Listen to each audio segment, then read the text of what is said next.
Imagine you have hundreds of people trying to get out one door, and we're trying to make our way in through that door.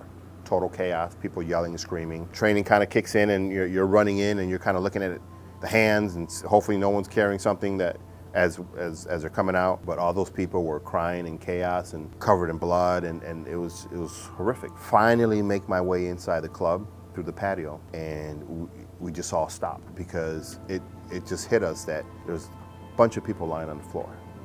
I began yelling, "Get up, get up, get up. You know, the cops are here. Follow our voices, come on up," because I'm under this impression that they were just lying down or faking it they were down. Right. One of the officers reached over to me and goes, I think they're all down. And it just started hitting you at that time. But when we made our way in through the dance floor, we looked around and we didn't see anybody standing, we didn't see anybody with an assault rifle. And then it's just pure silence.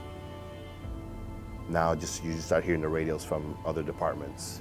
Orlando's Disney World, the happiest place on earth. People come here for that. And it wasn't that day. It was one of the worst massacres that occurred on U.S. soil here. Later finding out, well, it was a terrorist attack. You know, all this information was coming later, much later. Before that, we start seeing a little life. A couple people moving, so we're calling for FD to come in. And they're like, no, negative, we're not going in there. They can just hear the assault rifle go to town. And we just took it upon ourselves to start pulling bodies out. The floor was so slippery, it was full of blood, it was glass everywhere, sweat, liquor. I mean, just worst case scenario. It's a nightclub and it's ending at 2 o'clock in the morning. I was willing to go that extra mile to just say, you know what, I'm here to help these people. I didn't know who they were, but they were human beings. They were human beings that were crying for help. A lot of them were shot. They were, hiding and whatnot. It was just horrific. It was one of the worst things I've ever seen. And then just now being in there for so long, all you can do is smell. You can smell death in there. You can smell the gunpowder. You can taste it. Like after a while, I tried breathing through my mouth so I wouldn't smell this. And now you're tasting gunpowder. You're tasting the blood. You're tasting the liquor from that night, and you're just stuck there. You couldn't do anything about it. Now you're hearing the phones ring of their loved ones. I had several iPhones, and iPhone has this distinguished ringtone that you know it's an iPhone, and that was stereo surround.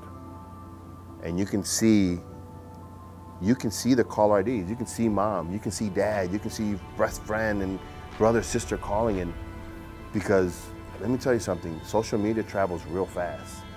When they started putting Facebook Live and the incident happened at Club Pulse, as a parent or as a friend or someone, you knew your loved one was there. God, it had to be held to look at that. Yeah, and the sad thing is we couldn't do anything about it. I couldn't turn off the ringers. I couldn't answer the phones. I couldn't do it. They just had to sit there and ring. I remember one rang so damn much and it vibrated so much that it literally floated away in a pool of blood, because that person was trying to get a hold of the loved one. And I knew these people were never going to answer their phones, but these people that were calling had this much hope that their loved ones would answer the phone.